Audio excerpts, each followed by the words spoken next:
Okay, a couple of weeks ago when we did chapter 4, we did not get a video at that time, so that's the purpose of this video, is to make that up.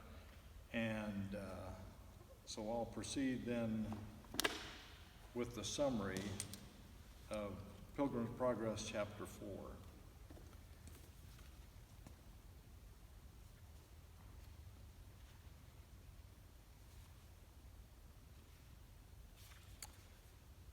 Now, what happened in chapter 3 was that Christian arrived at the cross, the burden fell off of his back. He found three persons, simple, lazy, and arrogance, sleeping beside the road, and tried to get them moving and was unsuccessful.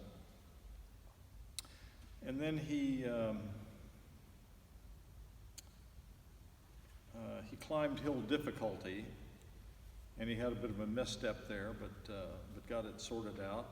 And so as chapter 3 ended, he arrived at Palace Beautiful. And so what we'll see during this chapter is that the Christian has more preparation. He stopped at the house of the interpreter, learned some things, met some folks, had some experiences while he traveled, and now he's stopping again. And this is where he's going to have some more preparation and some other things happen. So he's reached the top of hill difficulty, and what he sees is the two lions in front of it, which had frightened mistrust and nervousness, who were headed going back the way they came. So Christian was terrified and began to think of turning around and going home. And it also says that Christian did not see that the two wild beasts were chained. And so he's frightened again. And then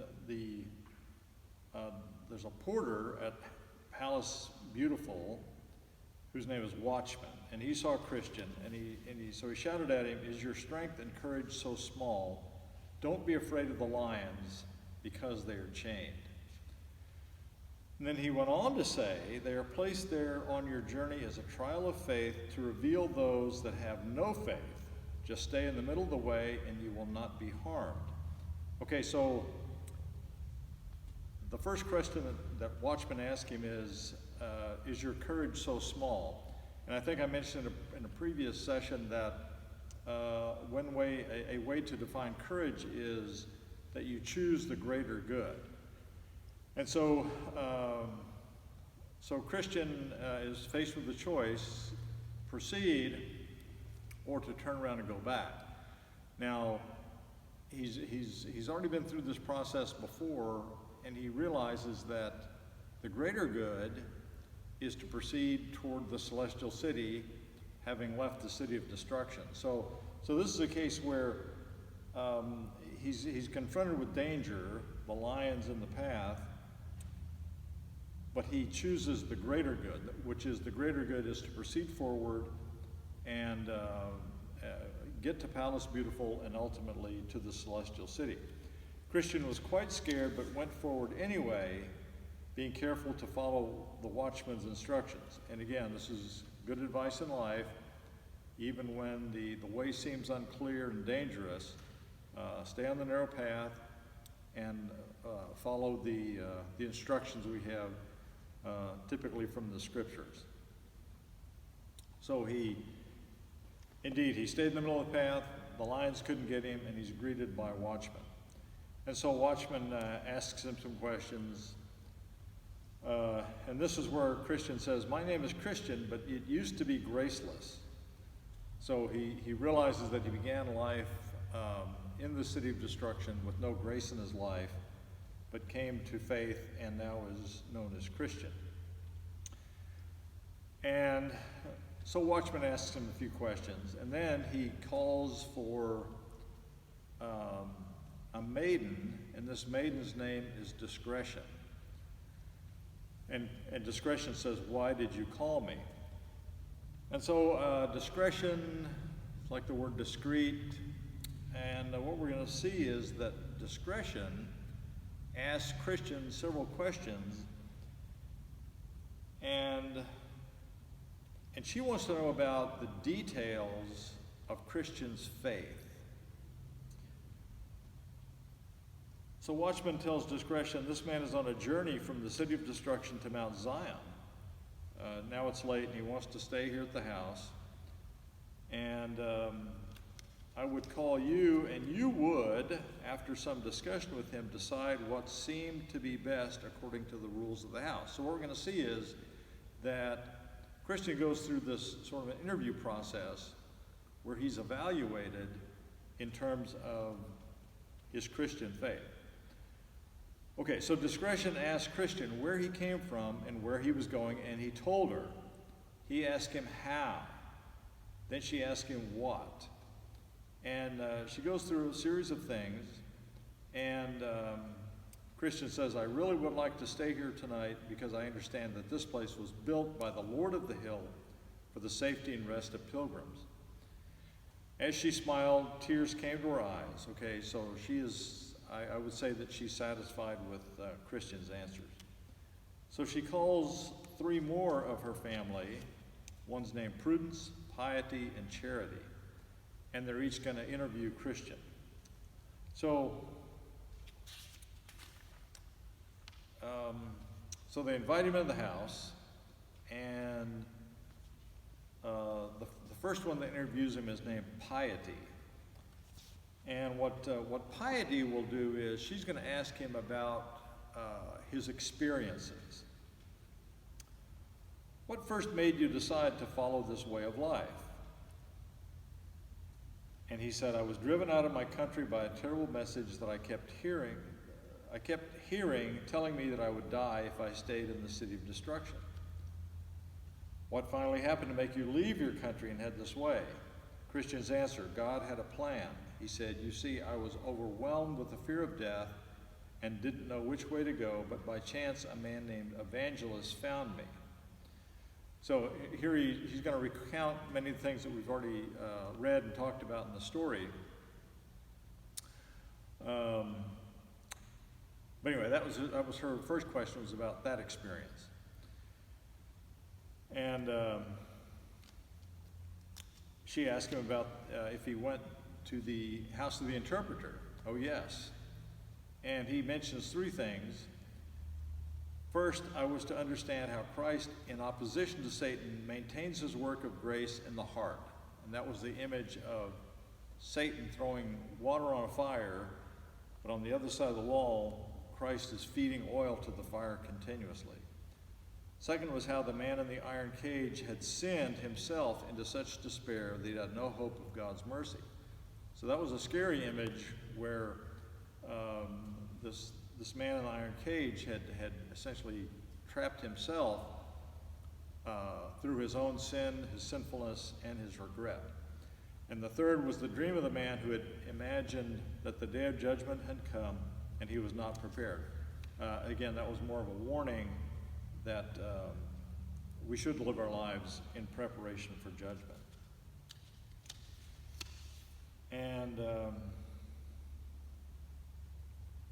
And he also talked about how he made his way to the cross, and once he saw the cross, then the burden simply fell off his back, and the burden rolled into a cave, never to be seen again. So again, those were, she asked him quite a few questions about his experiences. Now, the next person he talked to was Prudence. And prudence is one of the virtues that we studied in the virtues class. And prudence is a thinking virtue.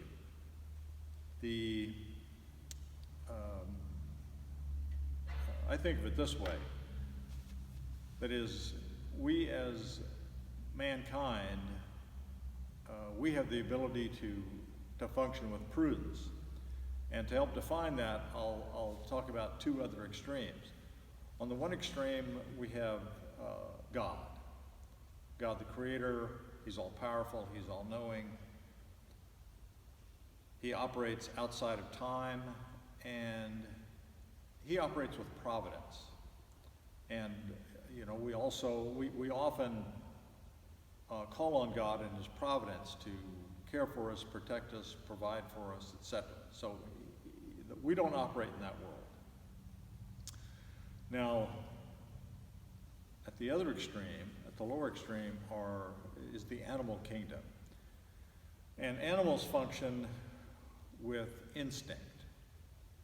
So animals can do a lot of things we can't do.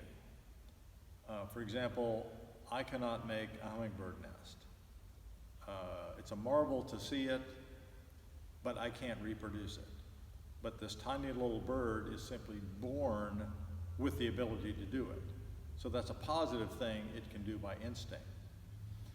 Now, another animal that I like to mention is the raccoon, who can be a real nuisance because he has the ability to overturn my trash can and rummage around in it and make a mess.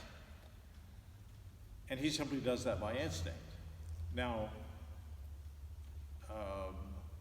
today, at this moment, there is no raccoon reflecting back on what he did to somebody's trash can last night and the mess that he made. He's not considering to himself, well, maybe that was an error and maybe I won't do it anymore. Okay, because that's the world that animals were born into, and that's where they live, and they can't change. So the contrast is that if we allow ourselves, we can begin to function like an animal without regard to the consequences of our actions. We don't want to do that. Nor can we live in God's world, in his realm of providence, but we function in between there. So we are animals in the sense that we're begotten, we're born, we live our lives, we need to sleep, we need to eat, etc. But we have the ability to operate on a higher plane, and that would be the plane where prudence is functioning, not up there where providence is. So one thing about prudence is that you can think about the results of your action and make better choices accordingly. So here's how prudence approaches this. Do you sometimes think about the city of destruction? Yes, but only with shame and disgust. Truth be told, if I had a deep longing to return to that country, I probably would have done it by now. But my heart desires a better country, that is, a heavenly one, so I press on. So he's using his rational abilities to reject returning to the city of destruction and to press forward toward the celestial city. She continues, even now do you still think about your old life and the people you were involved with? Yes, those thoughts do enter my mind, but greatly against my will. And so now he describes some features of the city of destruction. Where I come from, physical desires consume our minds, and we love to think about them. And again, this is reflective of our animal natures. We do think about physical desires. We want to sleep. We want to eat. We prefer to eat this over that. Typically the unhealthy food tastes better than the healthy food. So these are the sorts of physical desires that we're confronted with as members of the animal kingdom. But he makes an interesting point here. We love to think about them. That is, the natural man, his physical nature drives me to think about these physical things. I want to sleep more, for example. And we love to think about it and talk about these things. He goes on, but now all those thoughts and memories bring nothing but grief. If I could choose what entered my mind, I would never choose to think about those things again. But even on my best days, the worst of those thoughts still remain in me. And there was, I think it's in Romans where Paul talked about, I know what to do, but I don't do it. I don't do what I want to do. And that was his struggle with the old man. And so it's a great picture here of how that works.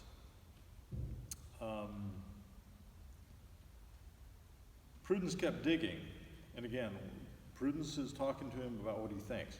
When you experience those times of overwhelming your physical desires, are you aware of how you defeated them? Christian, yes. When I think about what I saw at the cross, okay, and the question is, how do you overcome those thoughts to get your mind thinking better? And here's what Christian says. When I think about what I saw at the cross, that will do it. Okay, the image of Christ's sacrifice for us ought to motivate us to get our minds in check. When I look upon my embroidered coat, that will do it. And that's the item that the angel gave him when the burden fell off of him at the cross. And again, the embroidered coat, that's I would say it's symbolic of being welcomed into God's family. When I look at the certificate that I carry in my chest pocket, that will do it. Now, it's another thing that the angels gave him at the cross was, read the certificate for comfort. It's his ticket into the celestial city. And when I think about going to the celestial city, that will do it. So this is good advice to us about how to get our minds in check to think better.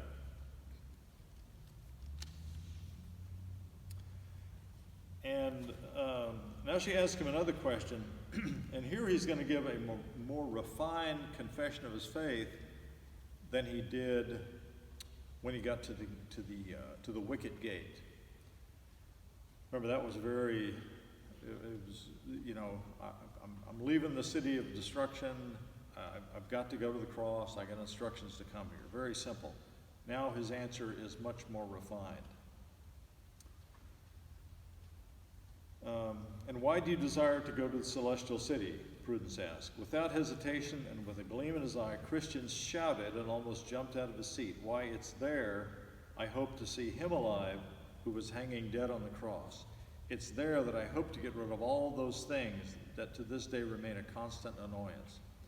For in the celestial city they say there is no death and that I will be living with the best of heavenly companions. But most of all, I love him because he released me from my burden, and I'm so tired of being sick inside. I would prefer to be where I will not die, where I will die no more, and with my companions will continually cry, holy, holy, holy. So it's a great profession on his part, and again, it's much more refined than what he began with a few chapters ago. Now the third maiden that asked him questions is named Charity. Now Charity is also one of the virtues. It's another way to say love, but specifically it's God's love for us, which is different than the love we have towards others. So these questions are about Christians' love. So Charity says, do you have a family, Christian? Are you married? And so then he talks about his wife and his 4 small children. Why didn't you bring them along? Oh, I wanted to. And he went into great length about how he attempted to warn them and to bring them out of the city of destruction, but they wouldn't come with him. And so this is instructive here because, but what reason did they give for not coming along, she asked. And this is how Christian answered. Well, for one, my wife was afraid of losing all the comforts and attractions of this world.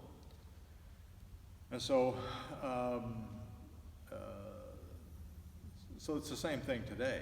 What keeps people out of church, what keeps people in the world instead of within the family of faith, a lot of it's the attractions of the world. I don't want to give up this pleasure that I have. As for my children, they are completely absorbed with the foolish pleasures of youth. Now that's instructive there also, because in today's world, we see our grandkids, for example, with their face in a video game, and that seems like a foolish attraction, a foolish pleasure of youth. Now, in Bunyan's day, there were no video games, but children were the same, and so they were completely absorbed with their own foolish pleasures. And then she goes on to say, she probes him a little bit more and wants to confirm that he was living a life that was a good example, and he confirmed that he was. And so she ends by saying, "You have delivered your soul from accountability for their blood." So this is a way of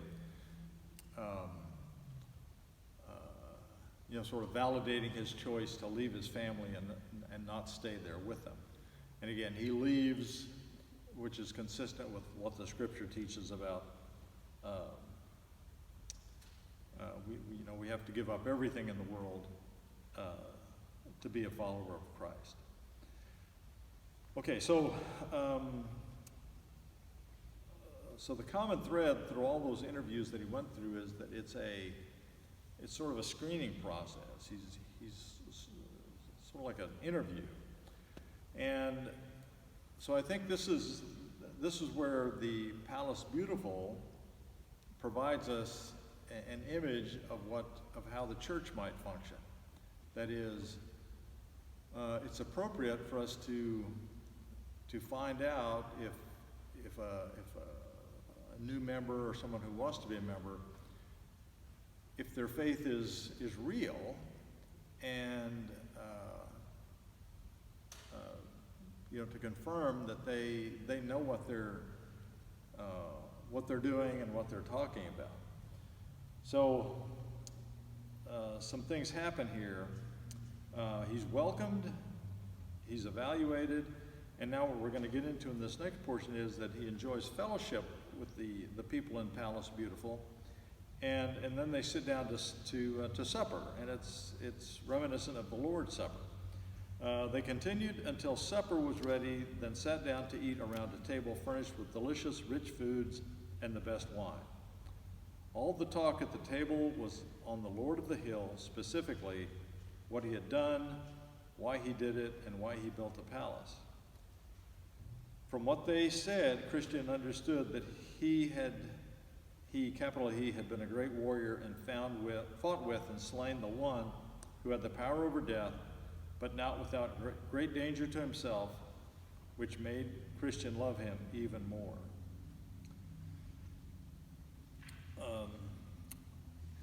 So anyway, so they talk some more about, they talk some more through supper. They continued talking until late in the evening, at which time they committed themselves to the Lord for protection, and each went to their own bed. Christian was provided a large upstairs bedroom with a window open toward the east to catch the sunrise. The bedroom was named Peace. Now that's a great picture there, isn't it? That the place where we end the day and where we begin the day is called peace. So it's a great thing to aspire to. That we're at peace with the world. We've lived our lives correctly today. I've done what I ought to have done today, and now I can lay down to sleep in that knowledge. Wake up in that bedroom called peace and begin our day. So, in the morning they got up, continued talking. So he was ready to leave, and they said, well, stay a little bit longer.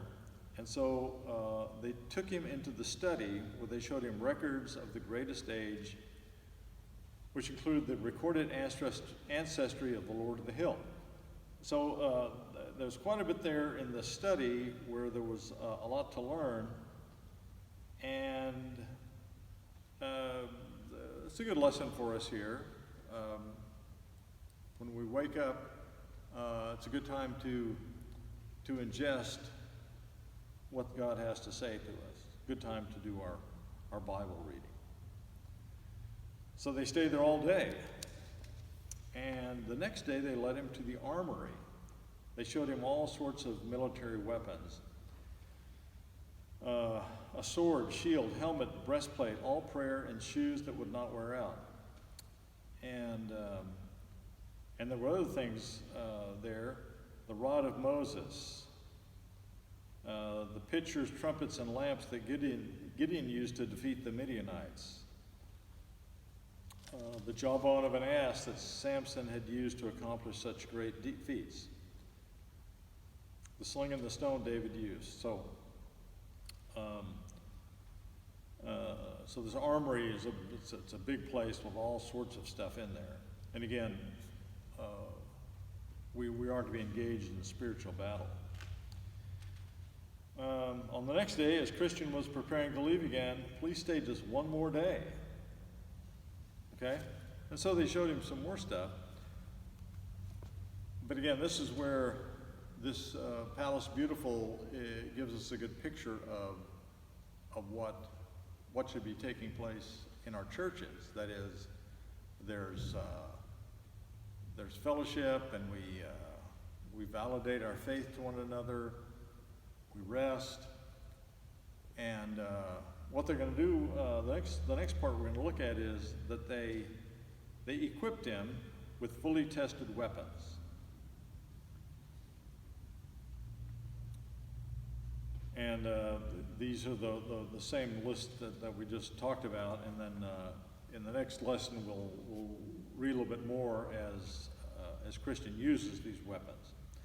So he's about to leave, and so Christian asked Watchman, "Have you seen any pilgrims pass by?" "Yes, I have," Watchman replied. His name was Faithful. And Christian says, "I know him. He's a neighbor from my hometown." But he's a bit away ahead. So then he's about to leave, and then Christian began to leave, and discretion, piety, charity, and prudence all agreed to accompany him down to the bottom of the hill. As they walked, they reminded Christian of the truth and promises of the Lord of the hill as they had in the palace. Okay, so a little more instruction. Then Christian observes, as difficult as this hill was to come up, it seems even more dangerous going down. "Yes," said Prudence, and again, prudence is that's the thinking virtue. "It's a hard thing for a man to go down to the valley of humiliation." So a few words about humiliation here, and that is that we have in modern usage, humiliation has a negative connotation. That is, if we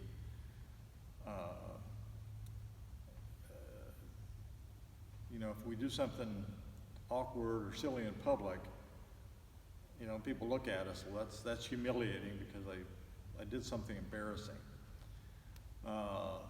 It's possible to maybe in a crowd to point out someone's shortcoming or whatever, and that would be humiliating for that person. So there is indeed, that word humiliation does have this negative connotation. So, but the word humility, that's one of our virtues, and that's the last one we studied. And it is one of the hardest ones because it stands in opposition to pride, and pride being probably the worst sin that there is.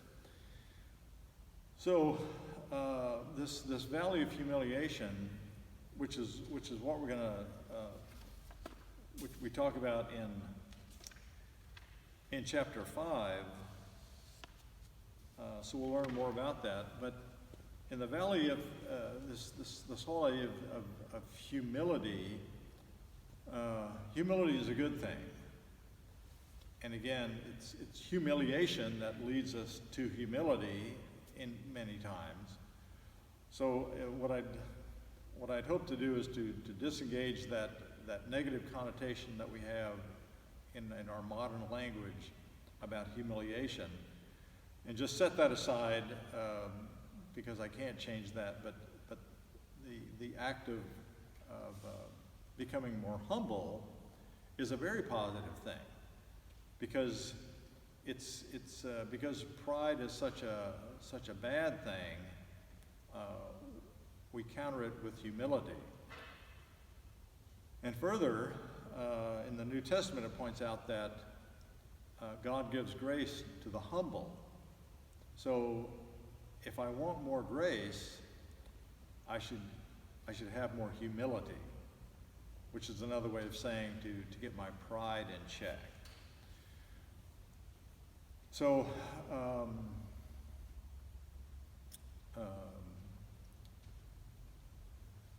and as we'll see in a couple chapters from now, it's pride that was a real challenge to Christian, and I think it was a bit of a challenge all the way through his life. And if we think of Pilgrim's Progress as a bit of an autobiography of John Bunyan, I'm thinking that John Bunyan probably struggled with pride as well. But see, Prudence said it's a hard thing for a man to go down to the valley of humiliation. So that's true. Let's say it a different way. It's a hard thing to become more humble. It's a hard thing to abandon pride. It's a hard thing to get our pride in check. And it takes, I think this is probably one of the greatest challenges that we have as Christians.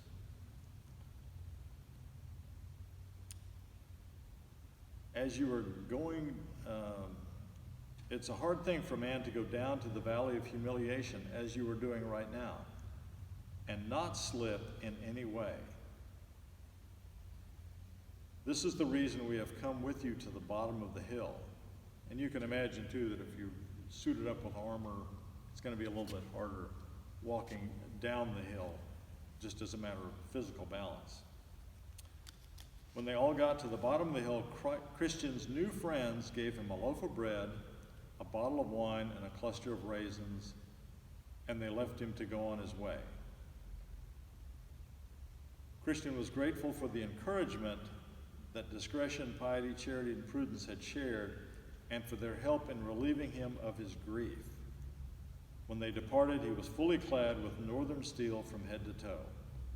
Okay, he was grateful for the encouragement. And courage being one of the virtues that we studied in the virtues class. Courage is a good thing, and the idea of encouragement is that you boost someone else's courage. Another way you might say that is, I'm encouraging you to choose the greater good. And of course, Christian will need courage in our next chapter.